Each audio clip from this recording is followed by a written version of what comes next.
Okay, so in this video we're going to look at joins, and we're going to create a basic example to demonstrate what joins are, and then later we're going to go on and take a look at actually, specifically joining on different types of joins.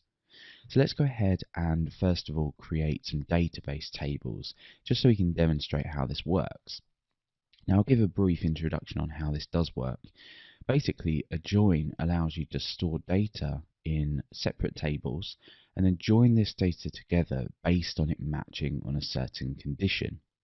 Now in the example we're going to use here, we're going to have a users table with a username or a name and a country, but that country isn't going to say something like USA or UK or India or Germany.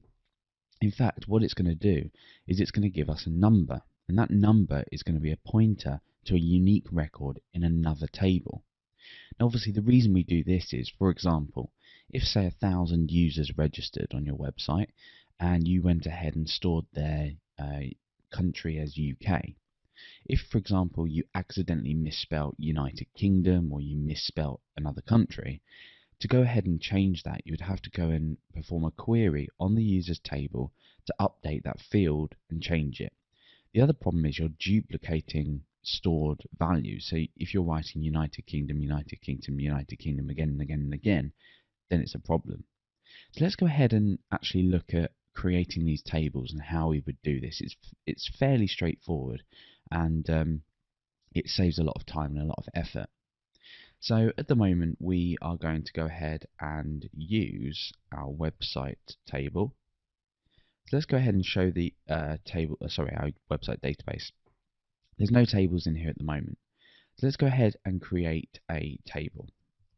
So I'm going to create a table called users. And this is going to have an ID, a username or name. I'm going to purposely call this name because we're going to have a conflicting field name in our countries table, which we're going to go ahead and resolve later. And I'm also going to have country. So these values, obviously ID is going to be an integer, it's going to be not null, it's going to be a primary key, and it's going to be an auto increment. So the name is going to be a varchar, and that's just going to be 20, and the country is going to be an integer, not varchar. We're not storing text here, remember, we're storing a number that references another table's record. So now that we've done that, let's just go ahead and describe that just so we can check that everything's okay. Okay, so everything looks okay. We've got an ID, name, country. Let's go ahead and create another table. I'm going to create a table called countries, and that's going to have an ID as well. This is extremely important because we want to refer to the unique ID of each country that's been created here.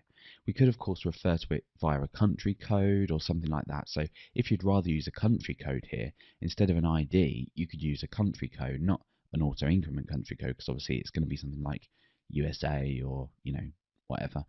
But that's equally fine. We don't have to join on the ID of a table. So let's go ahead and give this a name as well. Notice that we've got a name here and name here. So that's a conflict when we do a query.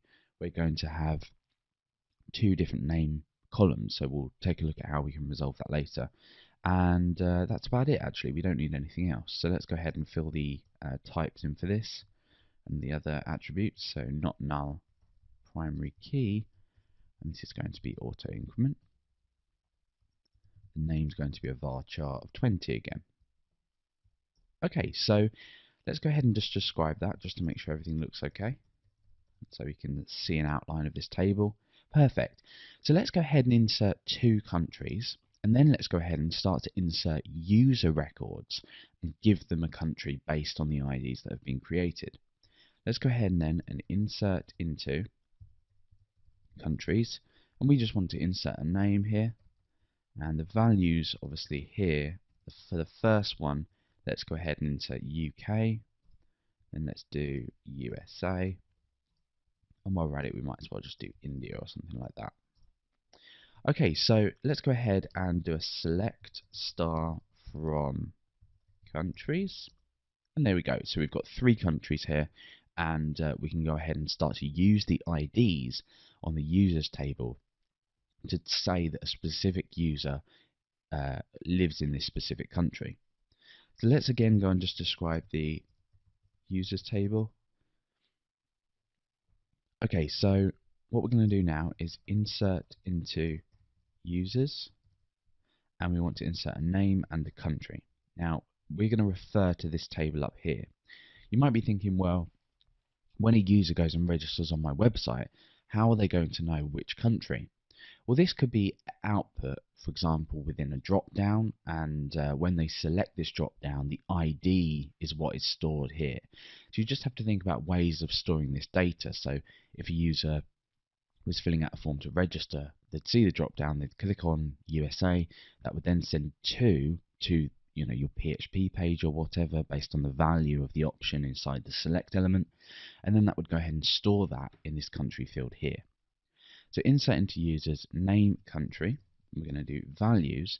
So let's go ahead and do a couple here. So the first user is going to be Alex, and then I'll say, oops, no, I don't need single quotes there, obviously, because it's an integer. So I'll insert that. And I'll say Billy is in country 2. I'll say Dale is in country 1, and I'll say Sheba is in country 3.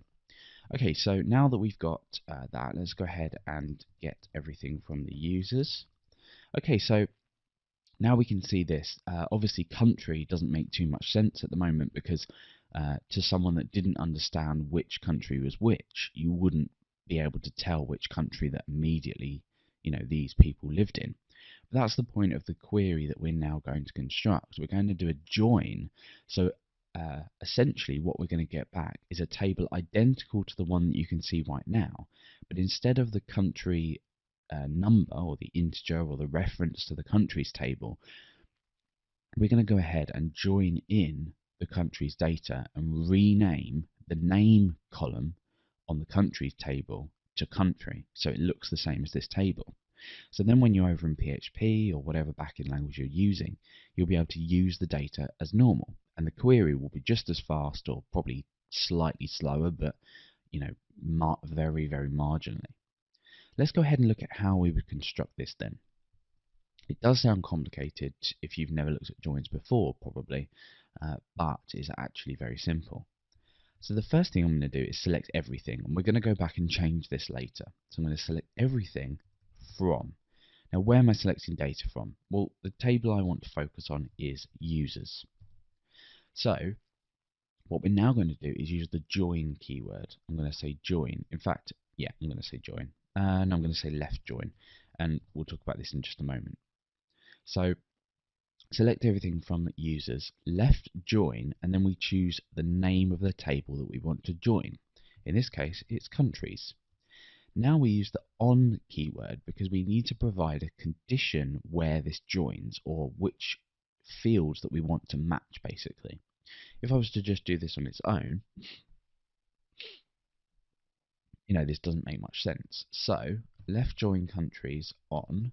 So we want to now start to specify which tables we want to access, and then the fields. So we can't just say specify ID on ID equals ID or country equals ID. So we need to say users.country. This basically means the country column inside the users table equals countries.id, which obviously means the ID column inside of the countries table. When I go and hit enter now, you can see that along with the users in my table, the name of the country is also shown on the very right hand side. Now this query is fine. It's worked in terms of bringing us the data back, but you can notice that we've got duplicate column names. We don't need this ID. We don't need this ID here, and we maybe don't need this ID here. We might do. But let's go ahead and clear this up so it looks more like this table up here, but just with the names here. Let's go ahead and bring the query back in. In fact, let's go ahead and start this query again. This time what I'm going to do is I'm just going to go into select. Now what I need to do is I can't say select name because, where does this name field belong to? I'm going to say select users.id users.name countries.name as country. So that is how we've already looked at the keyword as, the as keyword. So what we're doing is we're selecting the ID from the users table, the name from the users table, the name from the countries table, but we're calling that country instead of name. So we're going to say from users left join countries on where the country, where the users.country field is the same as the countries.id field. And there we go. So we've returned a list much like before, but this time what we've done is we've changed the field from the name on the countries table. We've changed that to country, so now it looks more appropriate. So if you were to issue this query within PHP, you'd then be able to access country as the actual country that you've given your user. Now we have looked at left join, but let's take a look at what happens if we create a user and we don't assign them a country. So let's go ahead and select everything from users again. Okay, so let's go ahead and insert into the users table. We'll do a name and a country. In fact, let's just do a name and not supply a country. So I'm going to say Ashley. Okay, so let's do another select on this. And there we go. So we've got Ashley with a country of null. So let's go ahead and build up this query again. I'll repeat it just for the sake of us learning how we do the query. So let's select users.id, users.name, and countries.name as country from users.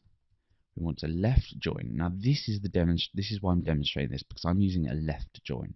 So let's take a look at the result that we get here and we'll see what happens. So country from users, left join the countries table on, and that's on the condition or on the match that the users.country is equal to the country.id field. Now what do you think is going to happen here? Because Ashley doesn't have a country ID, it's a null field. Let's take a look. Oops, sorry, it's countries, isn't it? Here we are. Okay, so what we're getting back now is, despite the fact that Ashley doesn't have a country, we're still getting that null value back under country. And this is a good thing in this example, because if we were, say, listing through all of the users on the website, and we were to use a left join on this to pull back their username and their country, just say you're showing a list of users with whatever country they're in, you'd obviously want to pull back all of your users, even if they hadn't selected a country. In this case, it's an optional thing to do. You may not want to show what country you're from. So in this case, it's pulling back Ashley regardless of the fact that it doesn't have a country ID. Now let's go ahead and do the same thing, but this time use a right join. So let's select users.id, users.name, countries.name from users, and let's do a right join countries on users.country equals countries.id. So now what's happened is I've used right join and Ashley hasn't been returned. Now the reason being is that what we're doing when we say right join is we're saying where something exists on the right. In this case, that's the countries table. So obviously, null is not a value, and therefore it hasn't returned Ashley. So if this was the other way round and we were saying, let's just start a new query, select, let's just say we wanted to do this, the complete opposite way around. So select countries.name, users.id,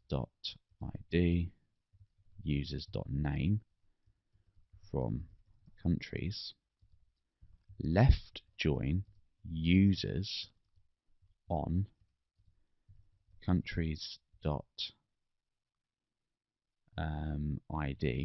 equals, this doesn't really make much sense, on users dot country. So what that's now done is it's pulled back the names of the country and matched that to the users that have that country. So therefore it's not pulled back the Ashley record, because obviously, there's no value there. So that's the difference between a left and a right join. And these are very basic joins, but they demonstrate the fundamentals of actually joining data and giving you the ability to join data, based on two different records. And like I said, this does help because it means that you don't have to store, UK, USA, India in your actual users column. You'll tend to find that on a database, say with a users field, they might have a specific language that would be stored in a separate table, a country which would obviously be stored in a separate table. You might have different permissions, for your users, which will be stored off, in another country, in another table, which obviously may have, be called permissions and have a guest permissions or a moderator permissions or admin permissions. So when you're creating tables, just have a think about, are these values reusable? And in this case, you would do a join on this.